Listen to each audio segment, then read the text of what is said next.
네, 오늘 자료 분석에서는 국내 반도체 장비 산업의 아주 핵심적인 기업이죠. 바로 원익 IPS를 한번 제대로 파헤쳐 보겠습니다. 요즘 메모리 반도체 투자가 다시 시작되면서 실적이 폭발할 거라는 얘기가 나오고 있는데요. 도대체 그 배경에 뭐가 있는지 지금부터 하나씩 아주 명쾌하게 정리해 드릴게요. 자, 바로 본론으로 들어가 볼까요? 가장 충격적인 숫자부터 보시죠. 2026년에 예상되는 영업이익 성장률이 무려 199%입니다.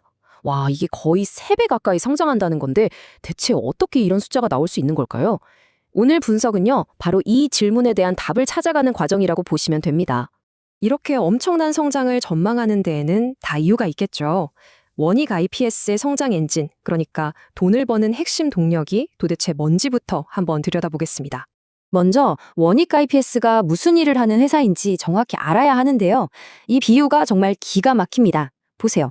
원익 IPS는 반도체 공장이라는 거대한 건물을 지을 때 쓰는 말하자면 대형 크레인 같은 장비를 만드는 회사고요.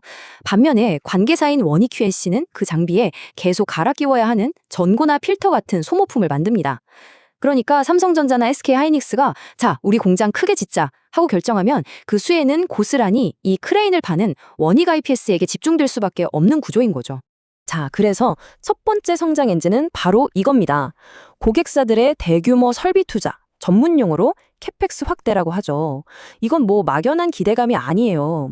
삼성전자의 평택 4공장, SK하이닉스의 M15X 공장, 이미 조단위 투자가 확정됐거든요. 이 돈은 곧바로 원익 IPS의 장비 주문서로 바뀌게 되는 겁니다. 정말 가장 확실하고 강력한 성장 동력이라고 할 수 있죠. 두 번째 엔진은요, 단순히 장비를 많이 파는 양의 문제를 넘어서 이제는 질이 달라지고 있다는 점입니다. 바로 차세대 장비를 통해서 회사의 체질 자체가 개선되고 있다는 건데요. 예를 들면 반도체에 원자 단위로 아주 얇은 막을 입히는 기술적으로 굉장히 어려운 신규 ALD 장비라든지 HBM용 장비처럼 훨씬 비싸고 부가가치가 높은 제품들을 팔기 시작한 거예요. 이러니 수익성이 근본적으로 좋아질 수밖에 없겠죠.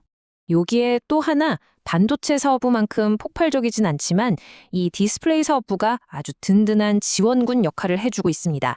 삼성 디스플레이가 공정을 업그레이드하고 또 중국 업체들도 계속 투자를 하면서 전체 실적의 안정성을 더해주고 있는 거죠. 지금까지 성장의 이유를 봤다면 이제는 타이밍에 대한 이야기를 해볼 차례입니다. 원익 IPS가 어떻게 다가올 투자 사이클이라는 이 거대한 파도를 이렇게 완벽하게 탈 수 있는지 한번 보시죠. 첫 번째 거대한 파도는 바로 2026년 D램 투자에서부터 밀려옵니다. 삼성전자 평택 4공장에 새로 들어가는 투자를 중심으로 기존 설비 업그레이드까지 맞물리거든요. 이러면서 반도체 부문 매출이 전년 대비 55%나 급증해서 무려 1조 1천억 원에 달할 것으로 보입니다. 그런데요, 이 파도가 한 번으로 끝나지가 않습니다. 2027년에는 더 큰 파도가 연달아 밀려오는데 그건 바로 낸드 투자입니다.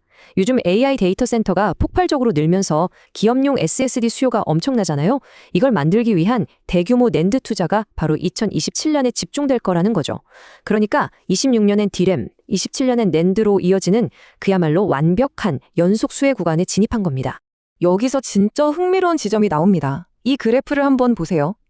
전문가들의 분석치가 현재 시장의 평균적인 기대치, 그러니까 컨센서스를 훨씬 뛰어넘고 있어요. 특히 2026년 영업이익 전망치는 시장의 눈높이보다 무려 33%나 높습니다. 이게 무슨 뜻일까요? 어쩌면 시장이 아직 이 성장 잠재력을 가격에 전부 다 반영하지 못하고 있다는 아주 강력한 신호일 수도 있다는 거죠. 심지어 이 기본적인 전망치를 더 뛰어넘을 수 있는 추가 시나리오도 두 가지나 있습니다. 첫 번째는 기술 장벽이 높은 ALD 장비의 국산화 채택이 늘어나면서 시장 지배력을 더 강화하는 경우. 두 번째는 AI 수요가 예상을 훨씬 뛰어넘어서 2027년으로 예정됐던 낸드 투자가 더 빨리 집행되는 경우입니다. 만약 이 시나리오들이 현실이 된다면 성장세는 정말 훨씬 더 가팔라질 수 있겠죠.